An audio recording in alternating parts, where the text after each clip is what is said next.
Biblia ang sasagot, itanong mo kay Soriano. Welcome po sa Ang Dating Daan Worldwide Bible Exposition. Samahan niyo po kami sa loob ng susunod na mga oras at nakahanda po ang iba't ibang mga remote points para naman tayo po ay mabigyan ng pagkakataon na makausap si kapatid na Henry Soriano at maibigay ang mga kasagutan sa inyong mga katanungan may kinalaman po sa pananampalataya, espiritualidad at iba't ibang mga suliranin sa buhay.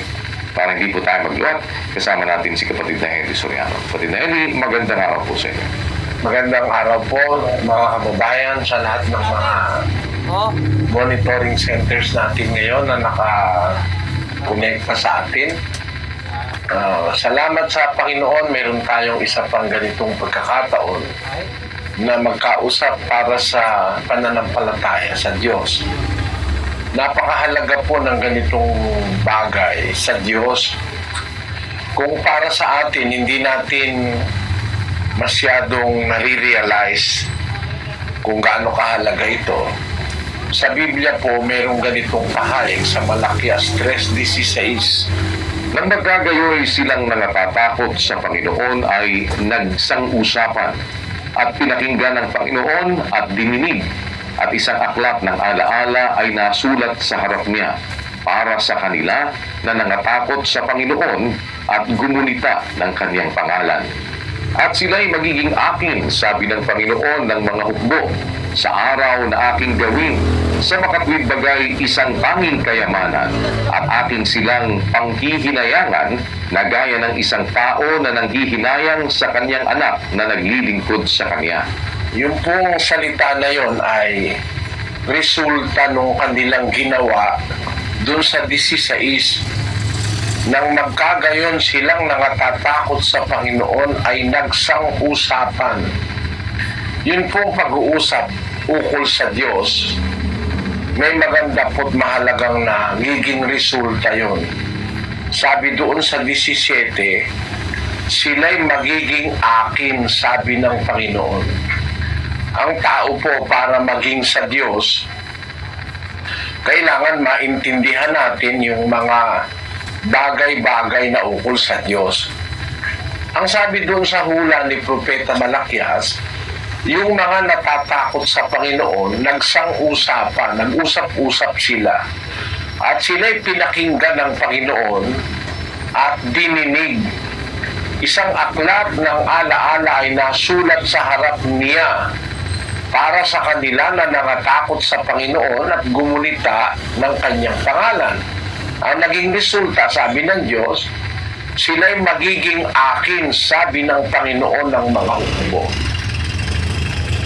Yung pong maging sa Diyos tayo, ariin tayo ng Diyos na Kanya, ay bunga yon ng pag-uusap-usap na ang pinag-uusapan, hindi chismis, hindi mga kung ano-anong buhay ng artista. Ang pinag-uusapan ay yung mga salita ng Diyos. Kaya po ito ang aming ginagawa na nagbubukas kami ng mga gawain para mapag-usap-usapan yung mga bagay na ukol sa Diyos.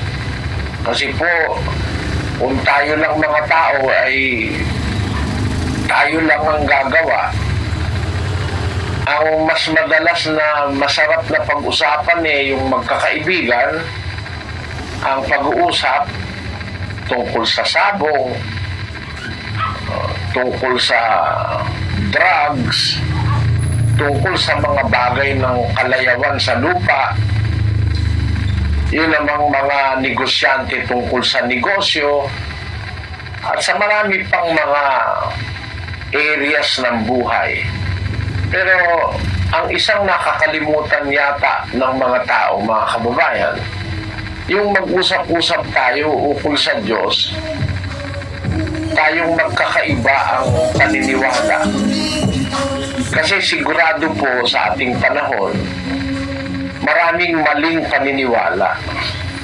Yun ay pinagpaulan ng Panginoong Hesus na maraming lilitaw na mga bulaang propeta. Ililigaw ang marami.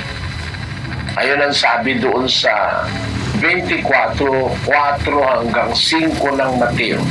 At sumagot si Jesus at sinabi sa kanila, "Mag-ingat kayo na huwag kayong mailigaw ni numan, sapagkat marami ang magsisiparito sa aking pangalan na magsasabi, ako ang Kristo, at ililigaw ang marami." Merong panahon na sinabi ni Kristo yan, 2,000 taon na nakakalipas. At ngayon po, nakikita natin yung katuparan.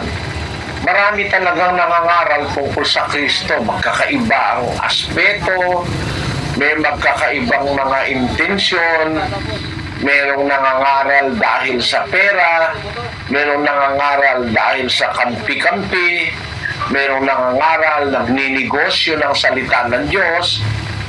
Maraming mga bulaang propetang sinabi ng Panginoong Jesucristo. Kaya nakakatiyak tayo sa ating panahon, maraming mali na mga relihiyon. Pero kung mag-uusap-usap tayo kahit ano pang relihiyon ang kinaroroonan natin, ang sabi ng Diyos, yung mga natatakot sa Panginoon pag nag-usap-usap yun, nagkakaroon yun ng magandang resulta. Sila'y magiging akin, sabi ng Panginoon. Tayo ay magtatamo, magkakamit ng pabor, ng pagiging sa Diyos kung sa pag-uusap-usap natin, maintindihan natin yung talagang katotohanan ng Diyos. Kasi, gaya ng sabi ko nga, marami pong panluloko ngayon. Sabi ni Kristo, ililigaw ang marami. Dapat mag-usap-usap talaga tayo. Salamat po sa inyong pagdalo na ang layunin po namin ay makipag-usap sa inyo tungkol sa mga salita ng Diyos sa Biblia. At umpisahan na natin, kapatid na Daniel. Opo, umpisahan natin agad at puntahan natin ang lugar ng Doha, Qatar. Nandun si kapatid na Andy Perlada kasama na ating mga panahon. Doha, Qatar, go ahead please. Kapatid na Daniel at kapatid na Eli, salamat po sa Panginoon. Ang magtatanong po rito sa Doha, Qatar ay si Mr. Isaac Ronas, isa po siyang Baptist. Ang katanungan ko po, bago namatay si Kristo, na sinabi po siyang, Ama, bakit po? Bakit niyo ako pinabayaan? Bakit niya po yan nasabi? At sino po ang dapat sambahin? Si Jesucristo po ba o ang Diyos Ama? Kapatid, ang Kristo, kung hindi natin maiintindihan, meron siyang mga ginagampanang papel nung nandito siya sa lupa. Miski noong panahon pa na hinuhulaan yung kanyang pagparito sa lupa, may mga nakasulat na siyang mga gagampanan na magiging para siyang ganon. Doon sa 22:16 ng awit, ganito nakasulat doon. Sapagkat niligid ako ng mga aso, kinulong ako ng pulutong ng mga manggagawa ng masama. Binutasan nila ang aking mga kamay at ang aking mga paa. Sabi ng hula, niligid ako ng mga aso, kinulong ako ng pulutong ng mga manggagawa ng masama. Puro masasama yung nakapaligid sa kanya sa tiyempong ito. Anong ginawa? Binutasan nila ang aking mga kamay at ang aking mga paa. Ayan. Tapos, itutuloy natin sa 18. Tinapak nila ang aking mga kasuutan sa gitna nila at kanilang pinagsapalaran ang aking kasuutan. Yung kanyang damit, hinapak nila by force. Tapos pinagsapalaran ng wika nila, pinagsugalan yung aking kasuotan. Alam natin si Kristo yan Binutasan ng paa at kamay kasi pinako siya sa krus. Tapos yung kanyang damit, hinapak, pinagsugalan ng mga sundalo. 4 yung sundalo, para wag mahati-hati yung damit. Kasi isang uri ng damit yun na espesyal, na ginawa ng mga unang Kristiyano para sa Panginoong Hesus. Wala yung tahi Kaya pagka pinaghati-hati mo, hindi pakikinabangan, buo kasi yun Basahin natin ang 19:23 ng 1. Ang mga kawal nga ng si Jesus ay kanilang maipako na sa krus ay kanilang kinuha ang kaniyang mga kasuutan at pinag-apat na bahagi. Sa bawat kawal ay isang bahagi, at gayon din naman ang tunika. At ang tunika ay walang tahi na hinabing buo mula sa itaas. Nangagsangusapan nga sila, huwag natin itong punitin, kundi ating pagsapalaran kung makapapakanino, upang matupad ang kasulatan na nagsasabi, binahagi nila sa kanila ang aking mga kasuutan at ang aking balabal ay kanilang pinagsapalaran. Yan, natupad yan kay Kristo. Ngayon, sabi niya, binutasan nila ang aking paa, ang aking kamay, hinapak nila yung kasuotan ko, kanilang pinagsapalaran. Sino yan? Doon sa 22:6, diyan pa rin sa awit, sa mismong kapitulo. Ngunit ako'y uod at hindi tao, duwahagi sa mga tao at hinamak ng bayan. Ayon. Ako ang wika'y uod at hindi tao. Dinuwahagi sa mga tao, hinamak ng bayan. Ibig sabihin sa tiempo na yan, para siyang uod. Alam niyo yung uod, simboliko ng isang bagay na kasuklam-suklam. Nakakadiri yung uod. Nakakadiri. Para lang yung libingan, ang sabi ng Kristo, sa labas maputi, pero sa loob ay kasuklam-suklam sapagkat puno ng mga uod. No? Ibig sabihin yung uod, parang isang bagay na walang kahalaga, kinukutya, parang pinandidirihan.